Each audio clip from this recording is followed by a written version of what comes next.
Hello and welcome back to the Karma Stories podcast. I'm Rob and I hope you are having a wonderful day today. Today I have 4 stories for you from the Malicious Compliance subreddit. The Karma Stories podcast is published to all major podcasting platforms, and you can also read along on YouTube under our @Karma Stories podcast handle. If you have a story you'd like to submit to the podcast, you can do so by email at karmastoriespod@gmail.com. Alright, on to today's compliance stories. Let's jump right in. This story comes to us from Primary Ladder 8310. I have to drive this truck? Okay. Back in the day, I was a truck driver. The company had a few trucks made for different jobs. Depending on the job you had to deliver, the truck you drove was determined. It wasn't uncommon to drive 3 different trucks in one day. The company was terrible at maintaining its vehicles. Over the years, I received a few fines for issues like expired inspections and similar things. Even though I received the fines, the company would pay them. No harm, no foul. Finally, our big truck really started to go downhill. It got to the point where it was barely running and needed extensive repairs, costing thousands of dollars to fix. I told the company I refused to drive it because it was an accident waiting to happen. This lasted a week, but then they said I needed to drive the truck for one delivery. Unfortunately, I agreed, wanting to be a team player and serve my customer. The drive was horrible. The truck left a trail of smoke 10 feet high as I went down the highway. I knew I was in trouble when they loaded a case of motor oil into the cab for me to refill the engine as needed. On the way there in the morning, cars behind me turned on their high beams because the smoke trail was so thick. When the sun finally came up, people were pulling up next to me on the highway, honking and flipping me off.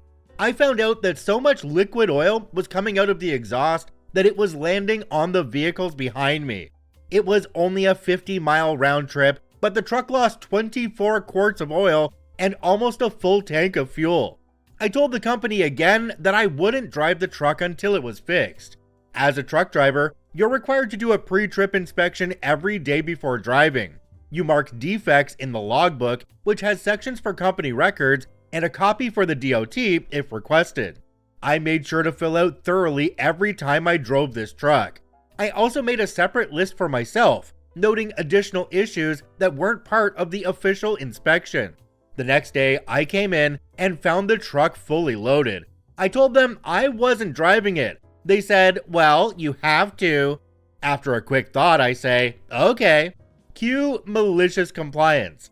I pulled out of the lot. At the traffic light, I should have turned left towards the job, but I needed fuel first. So I turned right toward the gas station, meaning I'd have to backtrack to get to the job. Oh, and yes, it was a 33,000-pound truck with a gas engine. DOT was set up on the other side of the road, right before the gas station. As I drove by, I could feel them watching me, wishing they could stop me. For those who don't know, DOT stands for the Department of Transportation. They operate weigh stations on the highways and sometimes set up mobile inspection stations. They check truck safety, paperwork, and driver compliance. Fines are hefty, and they can put trucks out of service, requiring repairs before the truck can be driven again. As I pulled into the gas station to fuel up, I could feel their eyes on me. When I left and headed back towards DOT, they ran into the street, making me pull in. They wanted this truck. I pulled in and shut it down. A DOT officer approached with a creeper. I asked, why do you need that? He replied, what? The creeper, I said. I need to inspect your truck, he said. I handed him my notes and the logbook saying, you won't need that, I've got a list. He raised an eyebrow, took my paperwork, and went back to his car, furiously writing. After about 30 minutes, he returned and asked, why are you driving this truck? I told him, they said I had to. No other truck, he asked. Nope, I replied. What happens if you don't drive this? I guess I sit at home, I said. He nodded and walked off again. About 20 minutes later, he came back, slapped a big red out of service tag on the windshield, and said, there are 21 issues putting this truck out of service. I'm also fining the company for letting you drive it. Unfortunately, the truck's fuel tax sticker was expired. He explained, if I write this up, it's a $10,000 fine for you, but I called the local cops, so it'll just be a $90 fine and the company should pay it.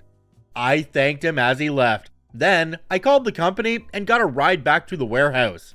Bottom line, the company ended up paying $65,000 in fines, including towing. The following week, we had a fleet of new leased trucks with maintenance plans and replacement vehicles for breakdowns. They even started washing the trucks twice a month.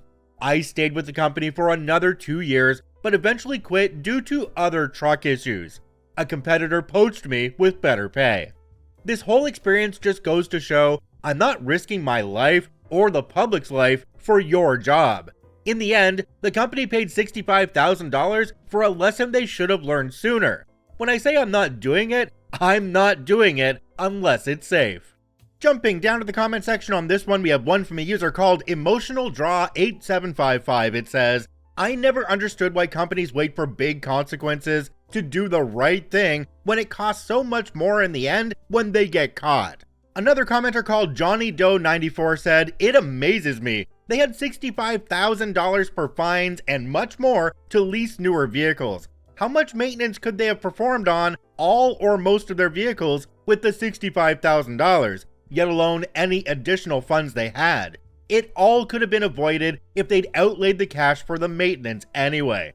What I find really interesting in this one is that OP said that they weren't going to risk their life or the public's life for their job. However, earlier in the story, they said that they did drive that truck, at least twice, so they were risking it anyway. I guess they finally had enough, and it's good that they finally took that truck off the road, but OP, you didn't have to drive it the first time. Also, that DOT officer must have been having a really good day if they made it only a $90 fine instead of $10,000. OP, you should never have gotten in that truck in the first place. This story comes to us from Pseudo DMZ. Charge truck battery at point B 'cause it's cheaper. This isn't my story but a friend's who's a truck driver.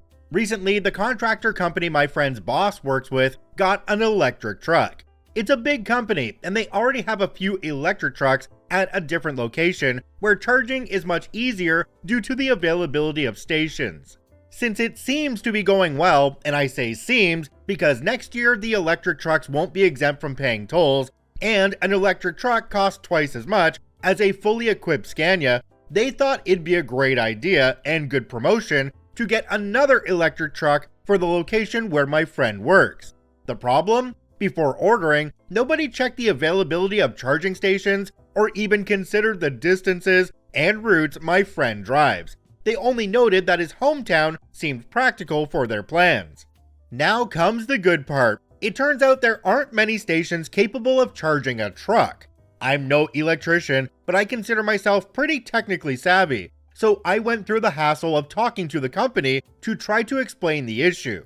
Charging a battery is like filling a barrel, except you attach the hose to the bottom.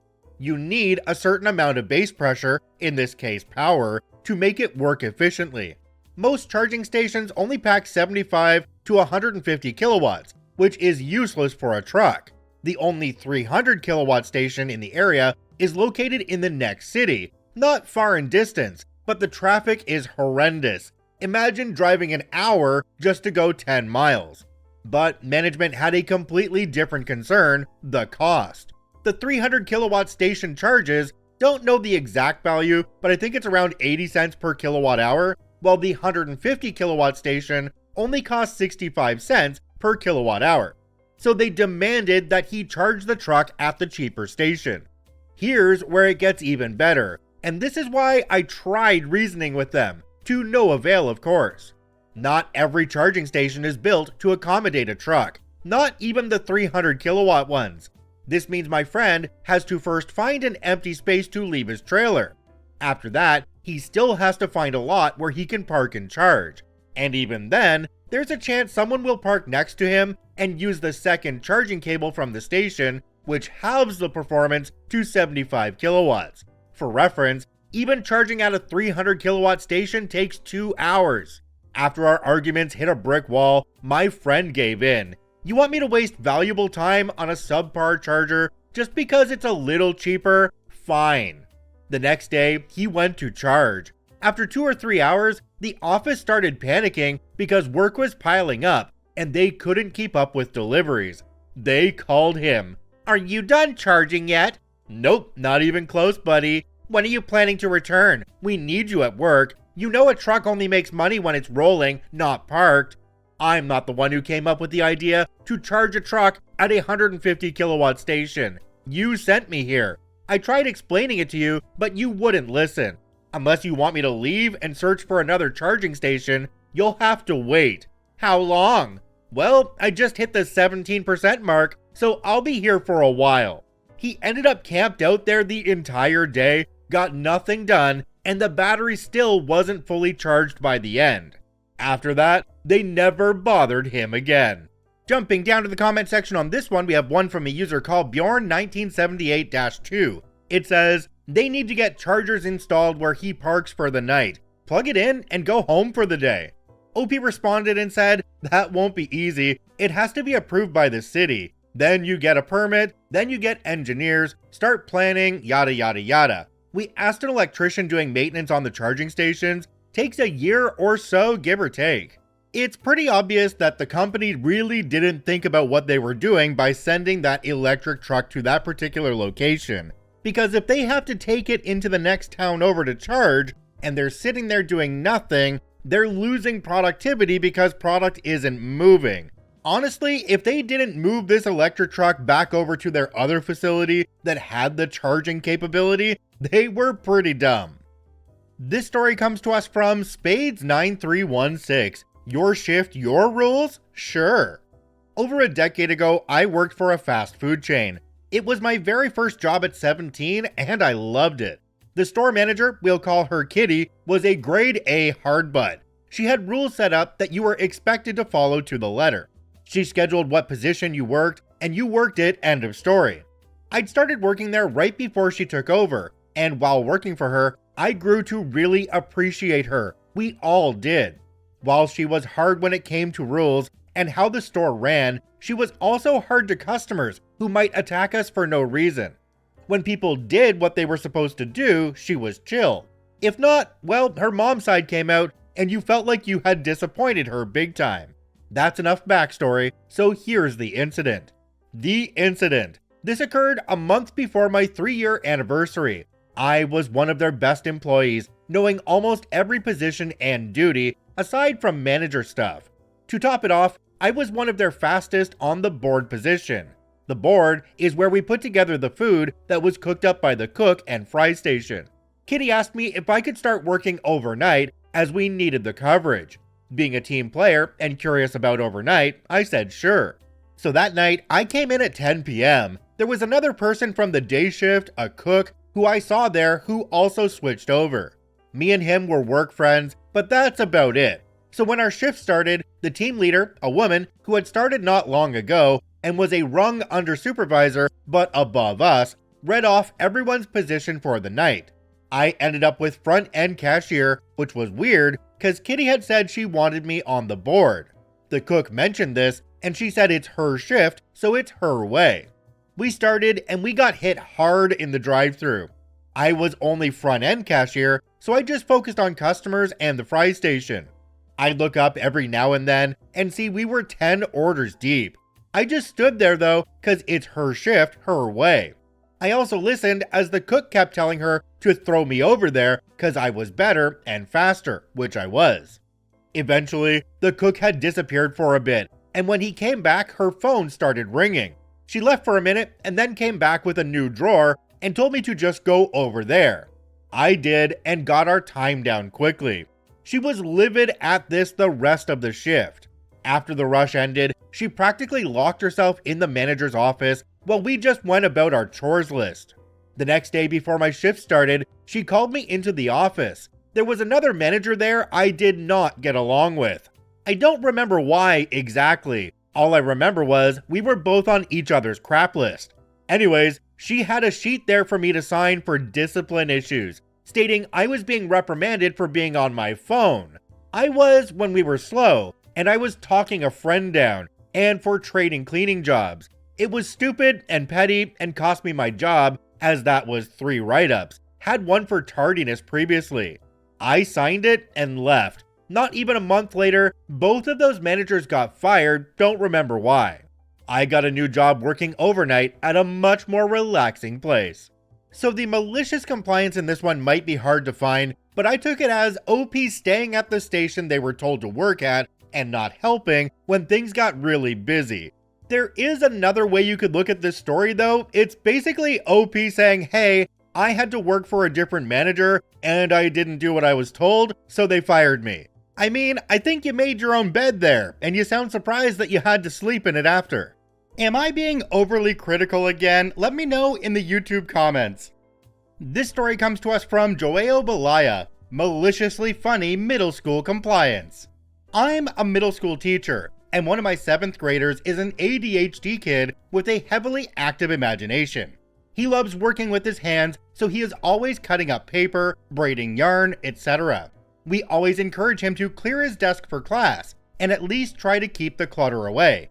And he always does it happily, although he sometimes has a little back and forth. Student, let's start the lesson, put the yarn away. Oh, it's not yarn, it's technically nylon cords, so I can keep doing it, right? This is always lighthearted and in no way aggressive. He knows he's being pedantic, it's just for fun. Preparing for his responses, I always try to find a way to phrase my sentences in a way it will be harder to counter, and yesterday it backfired. He was messing about with paper and he told me, "Teacher, today you can't tell me to stop cutting paper because I'm not cutting, I'm just folding." And he had a huge amount of folded pieces of paper on his desk. So I said, "Very nice, student, so will you please stop manipulating paper so that we can start the class?" And smiled victoriously at him. Little did I know, he looked at me and, "What did you say? Stop manipulating paper?" And immediately proceeded to put away his notebooks and textbooks. I knew I had been cooked and just told him he had outsmarted me again. He kept at his desk doing nothing for like a minute, and then he laughed it off, winked, and got his stuff back on the desk. No folding paper anymore. I love the little dude, and I cherish these back and forths we have. Jumping down to the comment section on this one, we have one from a user called Mapiline. It says, "I love your teaching style and the fact that you encourage the student to be himself while keeping order in class. Very well done. I wish all teachers were like you." Another commenter called Throwaway47138 said, "This is the correct way for a teacher to deal with a neurodivergent kid. You clearly have a good rapport with him and have made what could easily have been a daily control struggle into a fun game, where win or lose, he's happy to follow the instructions. Kudos to you for being such a good teacher. I hope you have many fun students like him, and he has many more teachers like you." I feel like OP in this case is going to be the teacher that this student remembers for a very long time. OP, not that this matters from some random YouTuber on the internet, but I think you're doing an amazing job. And I really do hope that when this student moves on to other classes, that their teachers will be a lot like you and understand how this person needs to learn. If you enjoy daily Reddit stories, I encourage you to follow and add us to your favorites on whichever podcasting platform you enjoy the most. And if you're watching and listening on YouTube, please hit that subscribe button and drop a like on the video. It really helps us out. I thank you for watching and listening. I hope you have a wonderful day, and we'll see you tomorrow.